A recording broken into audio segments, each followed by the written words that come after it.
ត្រឡប់មកវិញឯអ្នកទាំងអស់គ្នាជាមួយនឹងវីដេអូថ្មីដោយសារតែ5ខែមកហើយដែលខ្ញុំអត់ដែលបានធ្វើវីដេអូអីចឹងអ្នកទាំងអស់គ្នាហើយ trip នេះគឺជា trip អ្នកទាំងអស់គ្នាទាញមើលថា trip ហ្នឹងគឺខ្ញុំទៅណាដែរហើយម៉ោងប្រហែលជាមួយជាងគឺខ្ញុំត្រូវចេញទៅពលានហើយដោយសារ flight ខ្ញុំពេលល្ងាចចឹងអ្នកទាំងអស់គ្នាចឹងដោយសារផ្លូវអត់ធ្វើស្ទះដែរដោយសារ flight ខ្ញុំថ្ងៃអាទិត្យចឹងណាចឹងខ្ញុំរៀងទៅដល់រៀង early បន្តិចអញ្ចឹងខ្ញុំរងចាំសម្រាប់ការ check in អញ្ចឹងណាដោយសារតែខ្ញុំទៅដល់រៀងលឿនដែរអញ្ចឹងទៅគេអត់ទាន់បើកឲ្យ check in ទេបន្ទាប់មកបងគាត់ក៏អ្នកដែលទៅមួយខ្ញុំហ្នឹងគាត់ឃ្លានដោយសារអញ្ចឹងទៅគាត់ក៏ទៅរកញ៉ាំអីអញ្ចឹងខ្ញុំនឹងអង្គុយចាំគាត់ដែរហើយកន្លែងនេះយើង check in ហើយគឺយើងចុះមកនៅកន្លែងចាំ fly តែដោយសារឃ្លានខ្លាំងពេកហើយគិតថានៅលើយន្តហោះហើយជាគេអត់ឲ្យអីញ៉ាំមីអញ្ចឹងទៅក៏យើងនាំគ្នាទៅញ៉ាំមីអ្នកទាំងអស់គ្នាគឺមីហ្នឹងនៅក្នុងពលានថ្លៃមែនតើតម្លៃ$4កន្លះតែនៅក្រៅហ្នឹងគឺប្រហែលជាមួយកំប៉ុងអី5000ទេដែលខ្ញុំធ្លាប់ទិញណា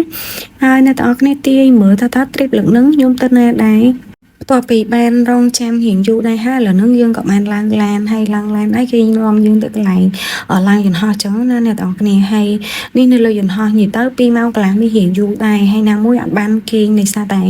អ្នកដែលនៅចិត្តហ្នឹងគឺគាត់រៀងរើទៅរើមកអញ្ចឹងវាលើសំឡេងរំខានណាអញ្ចឹងខ្ញុំអត់បានគេងទេ2ម៉ោងកន្លះហ្នឹង2ម៉ោងកន្លះហ្នឹងគឺរៀងយូរដែរអ្នកទាំងអស់គ្នាទ្រាំតែខ្ញុំទៅដល់វារៀងយប់ដែរហើយណាមួយដោយសារយប់អញ្ចឹងទៅគឺយើងពិបាកនឹងរកអីញ៉ាំដោយសារតែយើងអត់ទាន់ស្គាល់កន្លែងស្គាល់អីអញ្ចឹងណាអ្នកទាំងអស់គ្នាហើយពេលទៅដល់ហ្នឹងគឺខ្ញុំភ្លេចបពេញ arrival card ដល់ពេលអញ្ចឹងខ្ញុំត្រូវចំណាយពេលនៅបពេញហើយរៀងយប់ដែរតាមដល់តែផែម៉ោង10អញ្ចឹងអត់មានទៅរកអីញ៉ាំណាឆ្ងាយនៅចិត្តហ្នឹងប៉ុន្តែពីមុខហ្នឹងគឺថ្លៃមែនតើអ្នកទាំងគ្នាហើយនេះគឺ view ព្រឹកឡើងនៅបន្ទប់ប្រជុំពីបន្ទប់ប្រជុំពួកខ្ញុំទៅ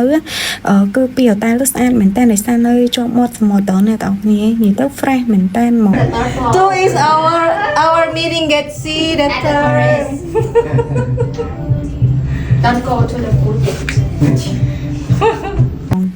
ហើយពេលល្ងាចឡើងក៏ពួកខ្ញុំបានទៅញ៉ាំអីជុំគ្នាជាមួយនឹងធីមការងារខ្ញុំដែរនៅហាងមួយកន្លែងនេះចឹងណានិយាយទៅហាងមួយកន្លែងនេះគឺខ្ញុំហៅធីមខ្ញុំគេហៅបាញ់ឆាវហើយខ្ញុំហៅ phở ហៅអីអញ្ចឹងបាញ់ឆាវនោះដូចតែបាញ់ឆាវយើងដែរសឹងតែបាញ់ឆាវវាឆ្ងាញ់ជាងណាអ្នកគ្នា